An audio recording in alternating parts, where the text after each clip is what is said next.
Delimitación del yacimiento. ¿Qué cosa es delimitación del yacimiento? La delimitación de los yacimientos puede deberse a dos causas principales: procesos geológicos o naturales, aplicación de criterios técnico-económicos o administrativos. Delimitación de yacimientos, procesos geológicos o naturales. Vale explicar que cualquier proceso geológico es un proceso natural, puesto por la misma naturaleza. Por eso que los yacimientos minerales también son obra y gracia de la misma naturaleza. Y lo ha puesto en determinadas áreas para que la naturaleza humana pueda servirse de estos recursos minerales. Pero hay que olvidar las historias pasadas de minería, hay que voltear la página y ahora sí hay que enfrentar los retos del futuro, pero haciendo minería responsable. Responsable con el medio ambiente principalmente, responsable con sus trabajadores, responsable con sus comunidades. Entonces por eso dice procesos geológicos o naturales.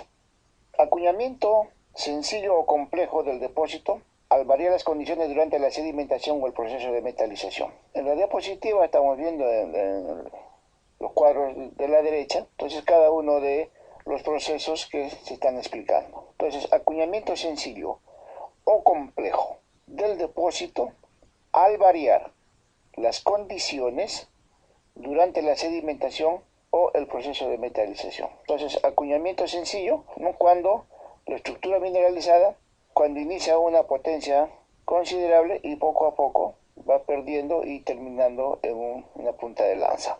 Y el acuñamiento complejo es cuando sucesivamente va quedando como perfiles de hojas de sierra. Entonces poco a poco va variando las dimensiones de las potencias. Cambio lateral al disminuir o variar progresivamente la composición mineralógica del criadero. Entonces, cambios laterales. Cuando progresivamente la composición mineralógica del criadero va variando, ¿no? Progresivamente. Una punta va saliendo, otra avanzando hasta que finalmente varía. La erosión reciente o fósil. Entonces, tenemos un yacimiento aquí. Cuando está emergiendo hacia la superficie, entonces esta superficie es superficie de erosión. Entonces lo va desgastando la estructura mineralizada y va quedando solamente la parte interna. Entonces, esas son delimitaciones de los yacimientos por erosiones. O bien una erosión fósil.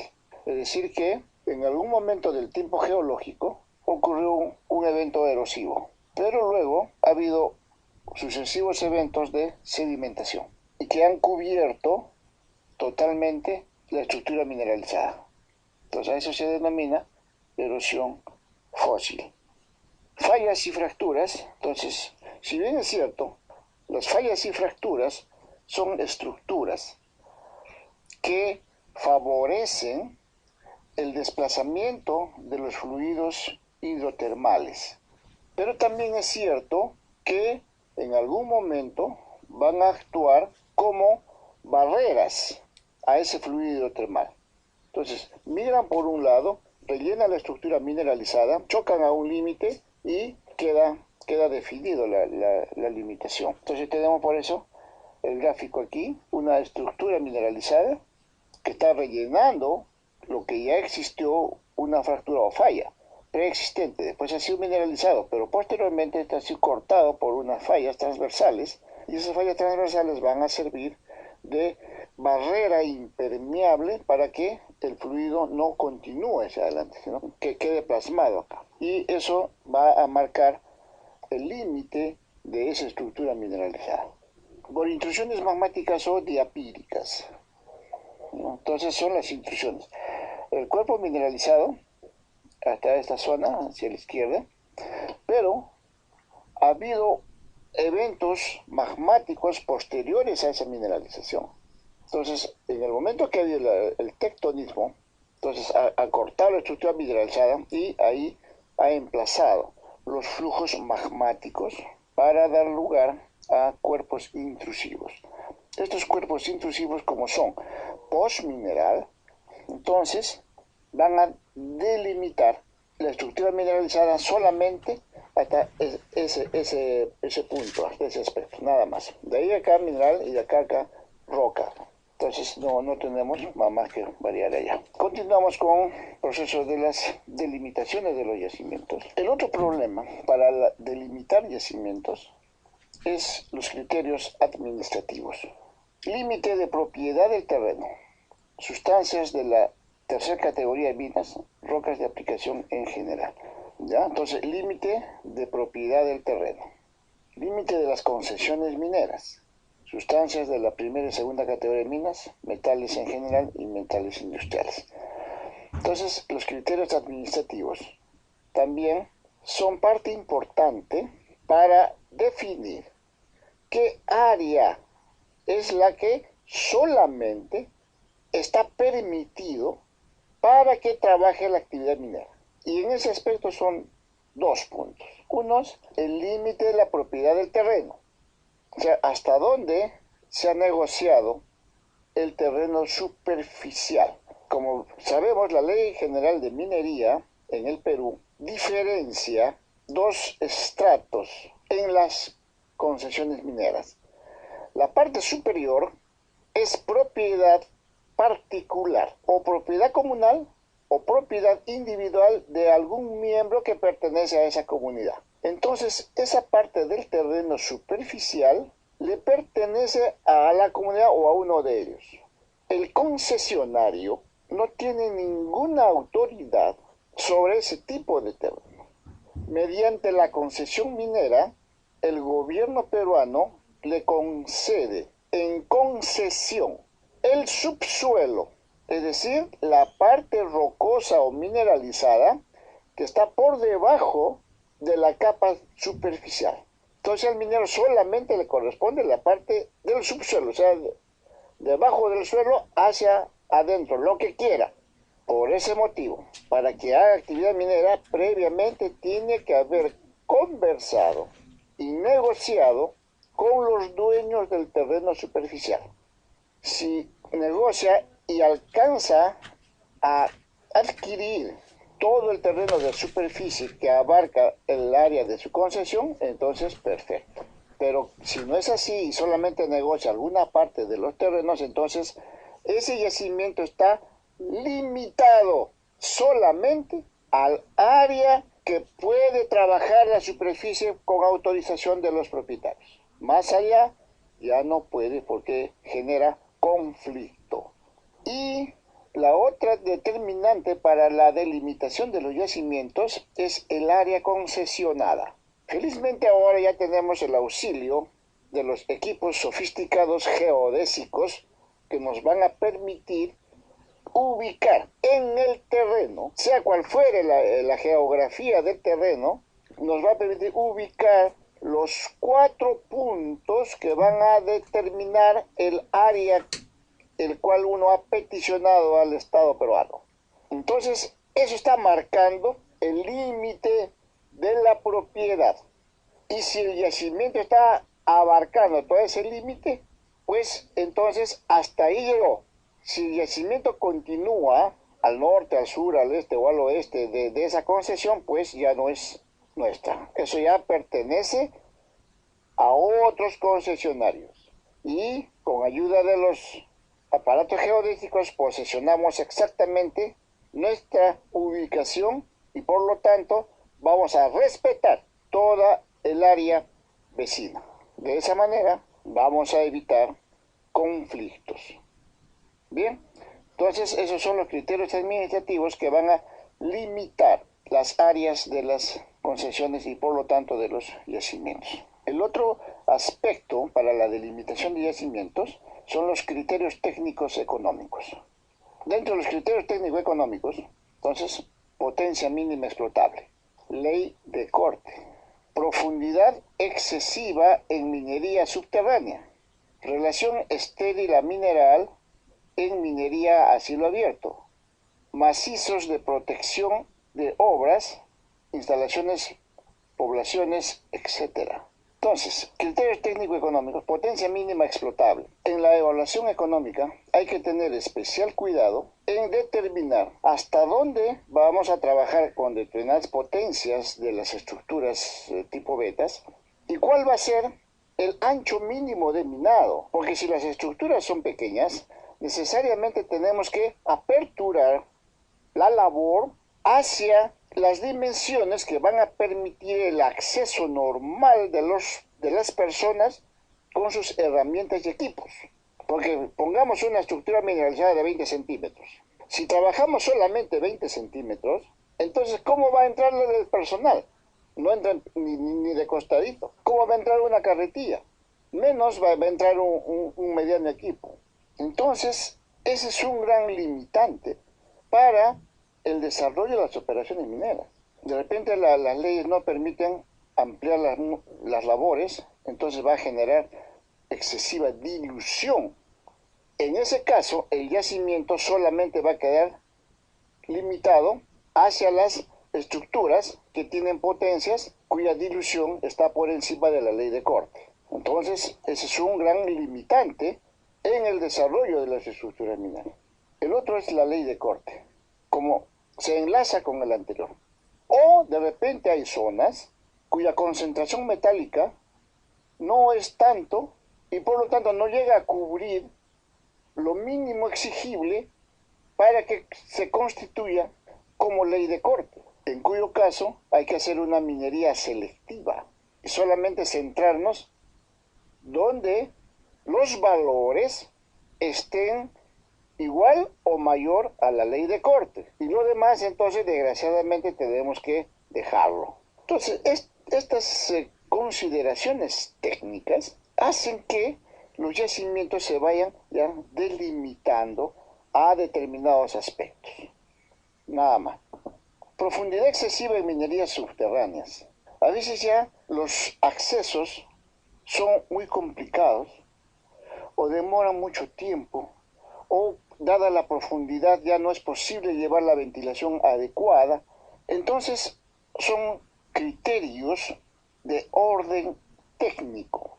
Y si ya no se puede avanzar en la profundidad, entonces simple y llanamente hay que preparar otras labores y estos dejarlas o aplazarlas hasta que en algún momento nos ayude un factor económico o nuevas tecnologías que se pueda aperturar hacia más profundidades. Pero si a este nivel ya no se puede profundizar más, entonces ese será el límite en profundidad de la propiedad minera y por lo tanto de la explotación. Entonces son limitantes netamente técnicos. O bien la relación estéril-mineral. Cuando se apertura un open, entonces generalmente las relaciones son bajas, ¿no?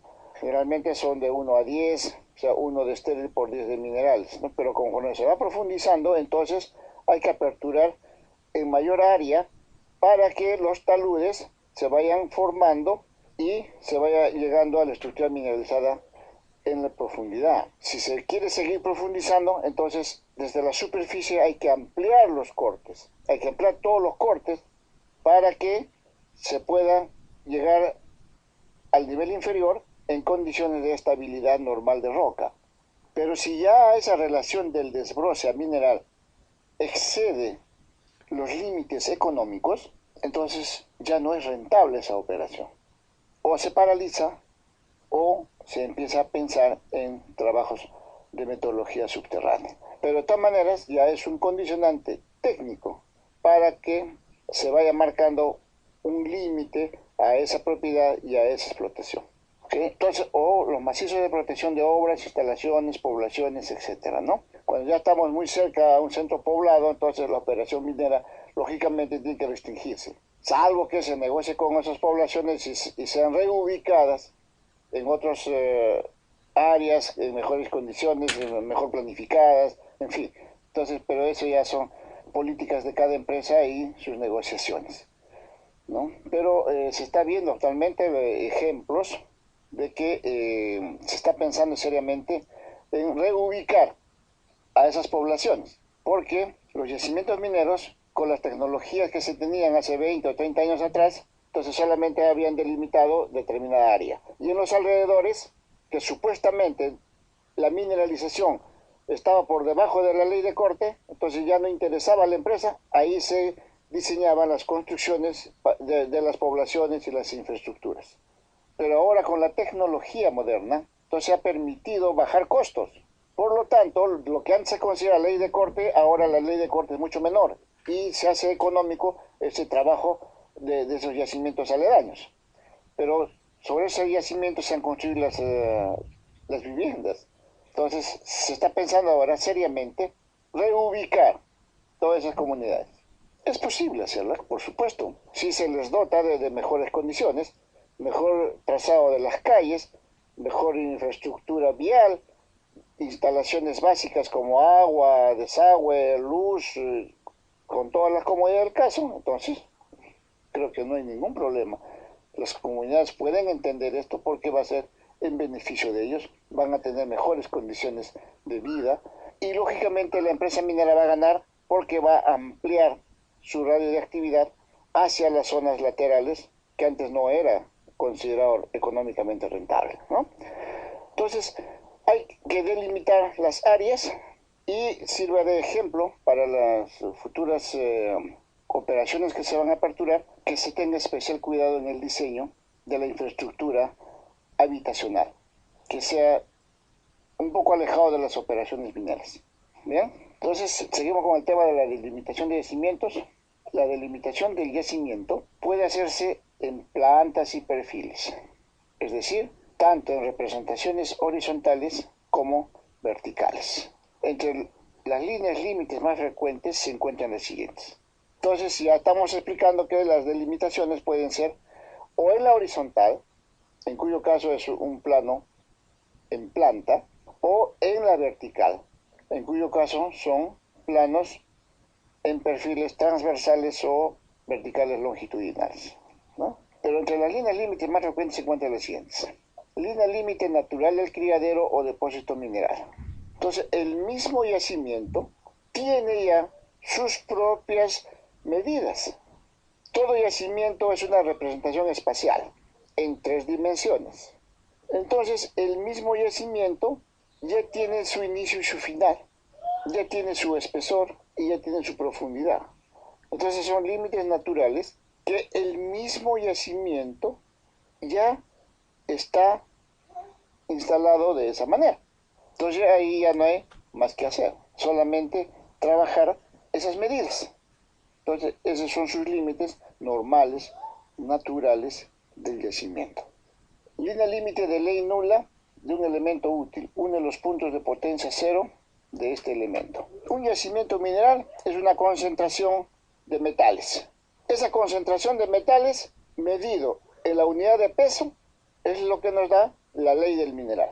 Con esa ley del mineral calculamos los costos y las utilidades que vamos a obtener y nos da un índice. Entonces ese es el ratio que nos va a dar costos comparado con los precios y las utilidades. Ese ratio se denomina ley de corte. Esa ley de corte es la que nos va a permitir operar con el mínimo de las ganancias y lógicamente va a cubrir los costos operativos.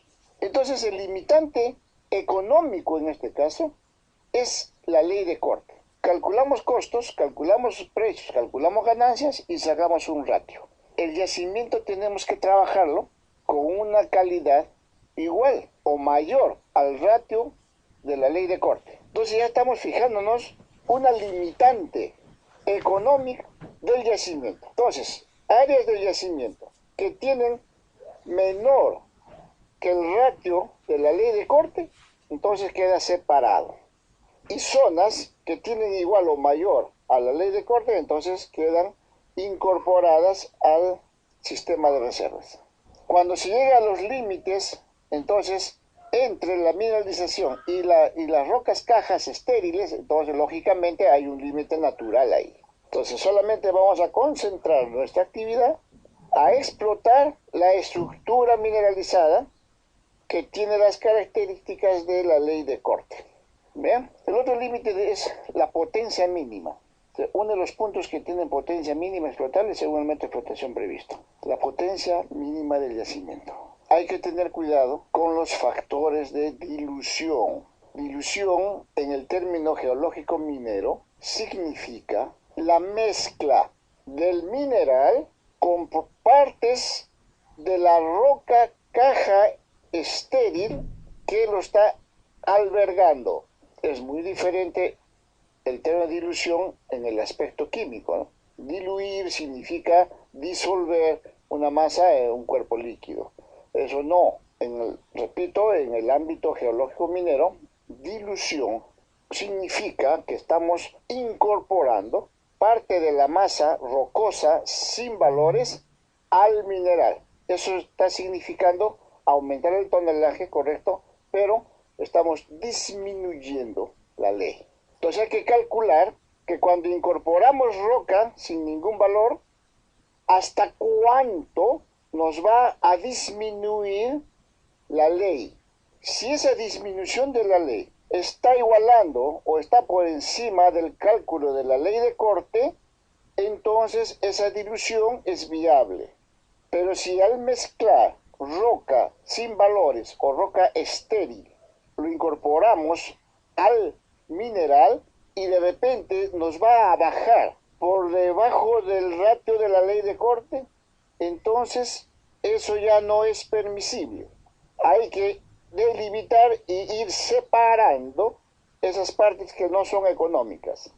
Entonces ahí tenemos ya otro criterio que nos va a permitir delimitar las áreas que sí vamos a trabajarlas versus las que no se va a trabajar. Línea límite entre distintas clases de menas, ¿correcto? Menas de determinada especie mineralógica, menas de otra especie mineralógica. Entonces hay que seleccionar cuál es la mena económica que nos va a permitir la utilidad en la empresa. Y lógicamente, en base a esa mena se han hecho los diseños metalúrgicos y en base a esa mena se han hecho los cálculos de mercadeo. Entonces no vayamos a cometer el error de que si hay dos menas diferentes, vayamos a incorporar una mena que no está evaluada ni metalúrgicamente ni económicamente en los mercados. Entonces vamos a definir solamente un tipo o dos tipos de mena, depende cómo ha sido hecho en el proyecto inicial. Línea límite de reservas de distinta fiabilidad. Como sabemos, las reservas tienen tres categorías, ¿no? Probado, probable y posible. Entonces, cada una de ellas está clasificada según niveles de certeza, o sea, según las probabilidades estadísticas de certeza. Entonces no vayamos a mezclar. Entonces ya desde ahí nomás ya nosotros estamos delimitando ciertas áreas económicas que van a servir para la explotación inicial. En el transcurso de las exploraciones, entonces se van cambiando de categorías, se van incorporando y otras se van retirando. Entonces, el trabajo técnico de las operaciones mineras significa un constante ir y venir de las categorías y clasificaciones de reservas, porque algunas ya quedan incorporadas, otras quedan separadas, otras quedan en medio estudio y definitivamente otras van saliendo.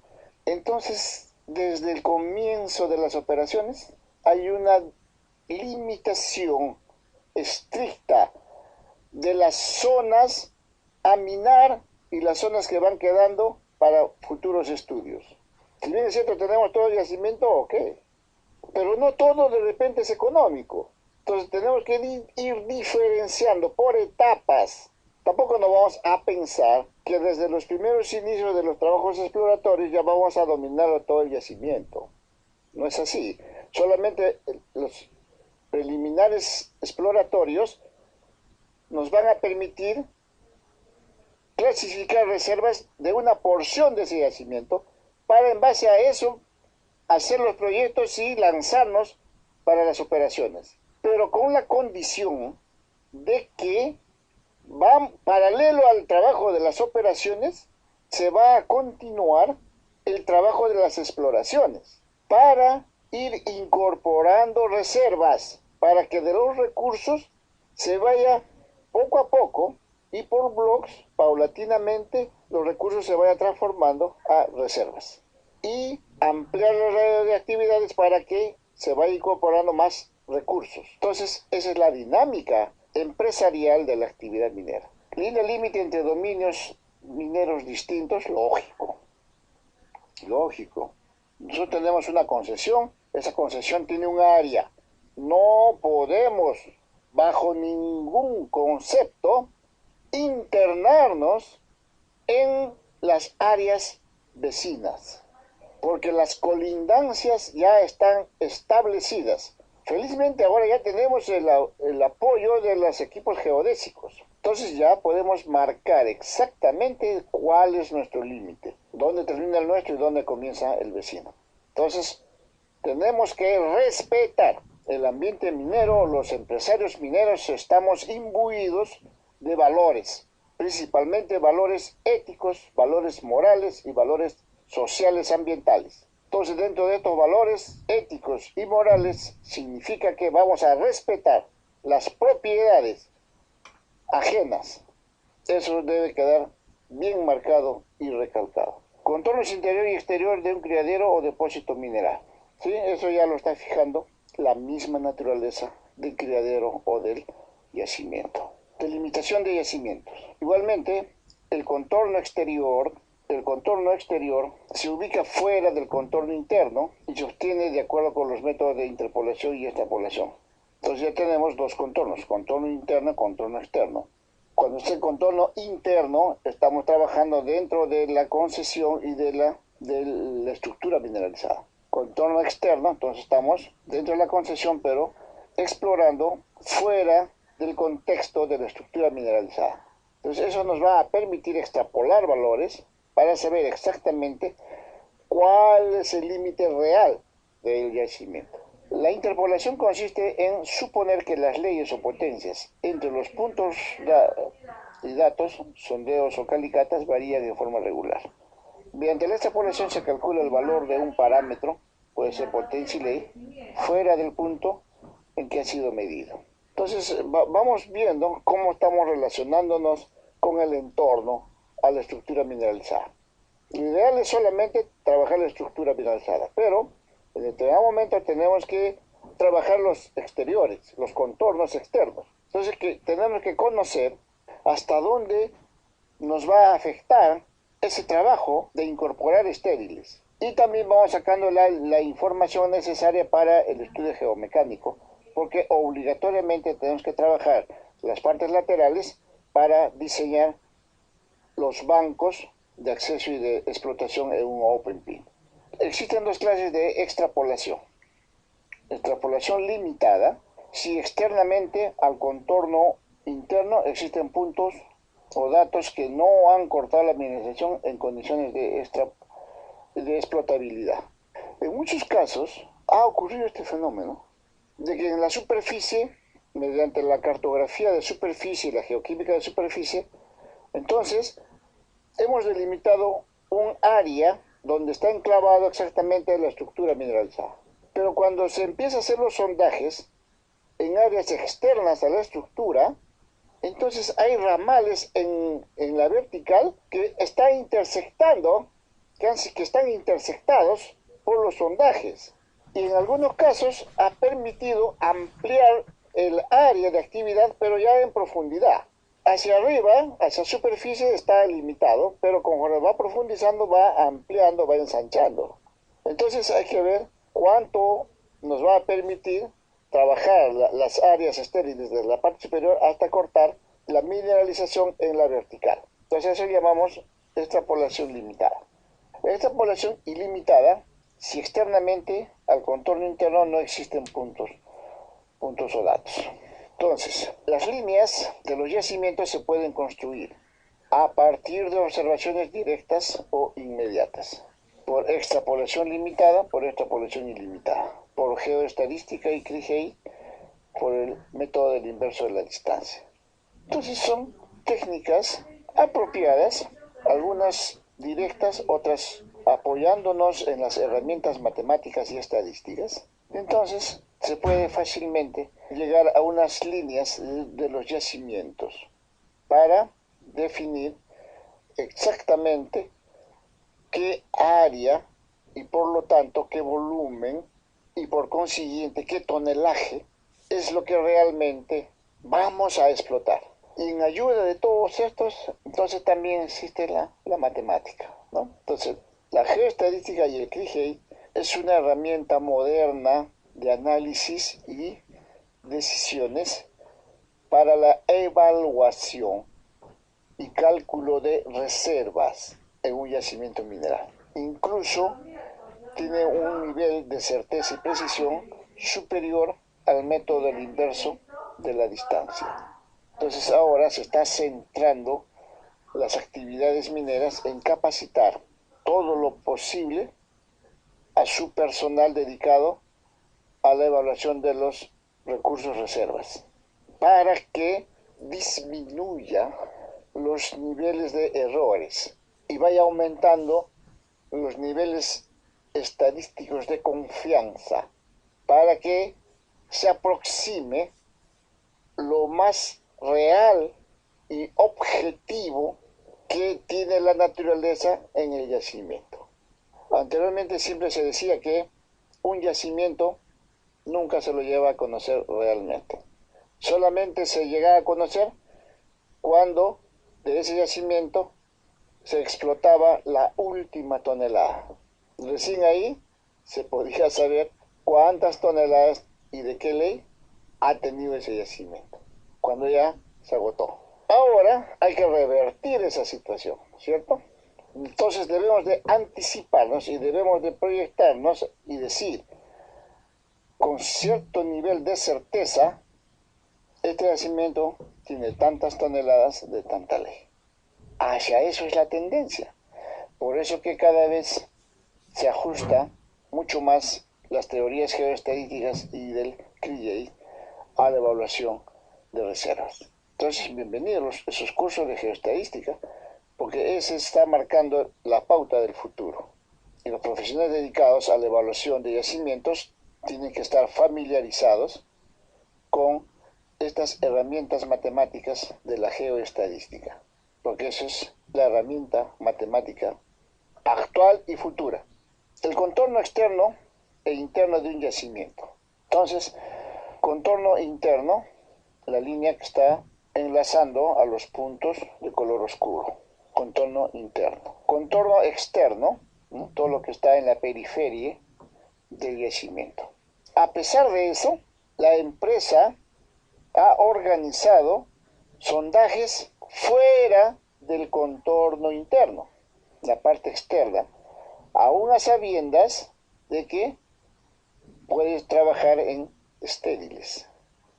Pero en algunos casos, si bien es cierto, en los tramos iniciales de los sondajes son estériles, es posible que en profundidad haya algunos ramales de la estructura principal que se hayan emplazado en alguna de estas zonas externas y que hayan sido intersectadas por los talados, en cuyo caso modifica radicalmente la idea del contorno interno y externo del yacimiento. Porque si bien es cierto, en superficie hay un contorno correcto, pero si los sondajes indican que a determinada profundidad está intersectando parte de la estructura mineralizada, entonces los contornos ya varían necesariamente. Todas estas cosas tenemos que ir evaluando y trabajando, ¿no? Entonces, contorno externo, contorno interno, donde están todos los sondajes mineralizados, y los sondajes estériles, contorno de un yacimiento, ¿ok? Listo, entonces, contorno externo e interno de un yacimiento. Sondeo que corta la mineralización con potencia explotable. Entonces, este es el sondaje y está cortando la mineralización justamente en la zona más favorable de la estructura mineralizada, ¿no? Entonces tenemos justamente el sondaje, ¿sí? En la misma proyección, entonces se programa el siguiente taladro. Sondeo que no corta la mineralización. Lo normal y lógico es que si aquí se intersectó la estructura mineralizada, entonces que esta estructura debe continuar en sección longitudinal, ¿cierto? Pero se programa el siguiente sondaje y no intersecta nada. Entonces, ¿cómo lo interpretamos? Es posible que tenga un final de cuña, o es posible que acá exista una falla. En fin, Pero la cosa es que acá ya no hay mineralización. Entonces el diseño está aquí. Entonces, acuñamiento de la mineralización supuesta entre dos sondeos. De repente habría que ser sabueso y programar un taladro intermedio para definir exactamente qué pasa acá. Pero acá se está delimitando un yacimiento con sondeos. Entonces, contorno interno, todos los puntos que están uniendo a los taladros ejecutados en estructura mineralizada, que son marcados con puntos de color oscuro o negros, ¿no? Sondeos mineralizados. En el entorno del contexto externo tenemos sondeos estériles. Los sondeos estériles están marcados por círculos blancos. Entonces, contorno interno, contorno externo. Sondajes mineralizados, sondajes estériles. Pero, ojo, siempre existe una relación entre sondajes, ¿ya? Como ustedes conocen perfectamente, no es que los sondajes estén programados al azar o donde caiga, no. Tienen que seguir siempre un patrón de comportamiento para que después se pueda fácilmente hacer las proyecciones en los perfiles. Y luego se va dibujando conforme va avanzando el taladro metro a metro en profundidad y después se va interrelacionando y extrapolando entre taladros para que esa información vaya siendo consistente de taladro en taladro.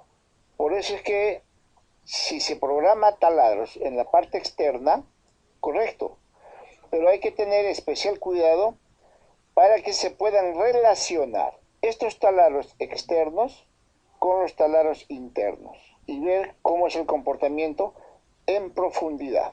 Porque repito, se da el caso de que algunos ramales de las estructuras son interceptadas por los taladros que inicialmente han sido programados en rocas estériles. Entonces cambia totalmente la concepción del yacimiento y todo el diseño y todo el modelo geológico. Entonces hay que estar siempre atentos a estas variabilidades y por lo tanto los sondajes, a pesar que están programados fuera de la estructura mineralizada, entonces sí tienen que seguir siempre un patrón de ubicación para que nos permita hacer los perfiles adecuadamente. Bien, entonces contorno externo e interno de un yacimiento. Entonces aquí tenemos la ubicación de los sondajes, ¿no? Entonces, como les repito, los sondajes necesariamente tienen que seguir un patrón de ubicación, ¿ya? Para luego permitirnos hacer las secciones correspondientes o los perfiles, ¿no? en el mejor término, secciones o perfiles geológicos. Entonces estos perfiles después se van a enlazar unos con otros y vamos a tener cómo es el comportamiento de la estructura mineralizada en profundidad. Porque esa es la única manera que nosotros podemos ver exactamente qué cosa es lo que está ocurriendo hacia abajo. Porque lo único que podemos ver es la superficie. Y cuál es su área, y cuál es su geoquímica de superficie, y cuál es... Incluso podemos ir conociendo con métodos secundarios o indirectos como es la geofísica. Pero esos datos no son confiables. O no nos está diciendo cuánto hay ahí. Entonces, tenemos que necesariamente perforar. Y con la perforación tenemos que ir viendo in situ, o sea, en el testigo, cómo es el comportamiento de la litología hacia abajo y cómo es el comportamiento estructural y cómo es el comportamiento mineralógico y cómo es el comportamiento de la concentración económica de los metales. Para eso, la ciencia ha desarrollado la perforación diamantina, para que el geólogo realmente vea, lo sienta, lo viva, todo el comportamiento hacia abajo. Es más, otras empresas son más agresivas incluso. No se contentan con los sondajes diamantinos, sino que programan laboreos subterráneos para que intercepte toda la estructura mineralizada y lo vayan viendo in situ, lo muestren in situ, lo estudien in situ. ¿Para qué? Porque les gusta, les agrada, no señor. El interés es definir con el menor grado de error cómo es el comportamiento y las tendencias del yacimiento en las tres dimensiones, para que tengamos, empresarialmente hablando, la certeza de nuestra inversión. asegurar la inversión que nos va a permitir retornar esa inversión y ganar dinero. Ese es el fin último y primero de un negocio. Invertir, hacer el esfuerzo de trabajar para ganar dinero. Y eso es cualquier empresa. Entonces tenemos los coeficientes de variabilidad. Entonces el trabajo geológico consiste en enumerar las muestras, marcar las potencias en metros de la zona que se ha muestreado. Entonces 1.30, 2.40, 4.0, 0.20, 1.0, 3.90 y así sucesivamente hasta 8.60. Entonces estas son las potencias, es decir, los espesores, los anchos de las estructuras. Eso se mide en campo. Ese es un dato que lo trae el geólogo o su muestrero y lo ha extraído del terreno que ha muestreado, del campo. Luego esa muestra la pone en unas bolsas y lo envía al laboratorio. El laboratorio retorna números. Esos números es lo que va a significar o va a decir la ley. En nuestro ejemplo tenemos ley en porcentaje de carbonato de calcio. Entonces imagino que es una cantera de piedra caliza y que se va a utilizar o para la fabricación de cal o para la fabricación de cemento. Entonces tenemos la ley. Pero estos números los reporta el laboratorio de análisis químico. Y nosotros simple y llanamente cogemos ese reporte y lo instalamos, esos datos, en nuestra tabla. Entonces decimos, la muestra número 1, con una potencia de 1.30, tiene 81% en carbonato de calcio. La muestra número 7, con 5.10 de potencia, tiene 88% en carbonato de calcio. La muestra número 13, con 10.10 de potencia, tiene 73% en carbonato de calcio, ¿no? Y así sucesivamente, ¿no? Igual acá tenemos potencia. La muestra número 10, con 1.4 de potencia, tiene 67% en carbonato de calcio. Entonces la muestra 17 tiene 8.60 con 97% en carbonato de calcio. Entonces, estos son los datos de campo, estos son los datos que nos da laboratorio. Y después estadísticamente vamos a ver cuál es la variación entre estos. Y la variación es un ratio entre un factor dividido entre la variación normal. Entonces tenemos los coeficientes de variabilidad. ¿Ok? Entonces veamos acá. Clasificación de los yacimientos según el coeficiente de variabilidad. Clasificación. Cuando es menor al 20%, son yacimientos muy regulares. La distancia, entonces, cuando son muy regulares, entonces se puede espaciar las muestras, ¿no? Para el cálculo de la densidad de muestras, entonces se puede espaciar cuando son muy regulares. Entonces se puede espaciarlo en un rango bastante amplio, que puede ser entre 15 hasta 50 metros. ¿Por qué? Porque no vas a tener ninguna duda de que en el trayecto vaya a haber alguna variación en la concentración del contenido útil o contenido económico. Porque cuando hablamos de minería metálica, entonces estamos hablando de la concentración del metal. Pero cuando hablamos de minería no metálica, como es el ejemplo del carbonato de calcio, entonces estamos hablando del componente económico, en este caso el calcio, o como óxido de calcio. Entonces tenemos coeficiente de variabilidad, clasificación. Cuando son muy regulares, entonces podemos permitirnos ampliar hasta 50 metros la densidad de muestras, o el seccionado de testigos, 15 metros, o una red de sondajes de 200 por 200 metros. Entonces que nos va a dar una realidad con bastante certeza. Tipo de yacimientos generalmente son yacimientos sedimentarios, con una variabilidad de entre 20 a 40%, entonces son yacimientos regulares. Distancia entre canales, entonces va a ser entre 4 a 15 metros. Entonces va reduciéndose la densidad de muestras. Seccional del testigo entre 2 a 5 metros y una red de sondajes diamantinos. Entonces lo más recomendable es que los sondajes sean de 100 por 100. Estos van en rocas sedimentarias más complejos. En rocas irregulares, entre 40 a 100%. Entonces la distancia de canales o la densidad de muestras va a disminuir drásticamente entre 2.5 hasta 4.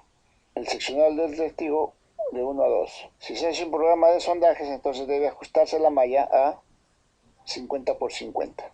Estos son polimetálicos y yacimientos de cobre. Cuando el coeficiente de variabilidad es de 100 a 150%, entonces son yacimientos muy irregulares, muy irregulares. Entonces la distancia entre canales es de 1.5 a 2.5. O sea, ya la densidad de las muestras va haciéndose cada vez más corta. Seccionado del testigo será de 0.5 a 2 metros, y si se va a hacer exploración diamantina, entonces tienen que ajustar las mallas a muy cerca, sea de 25 por 25.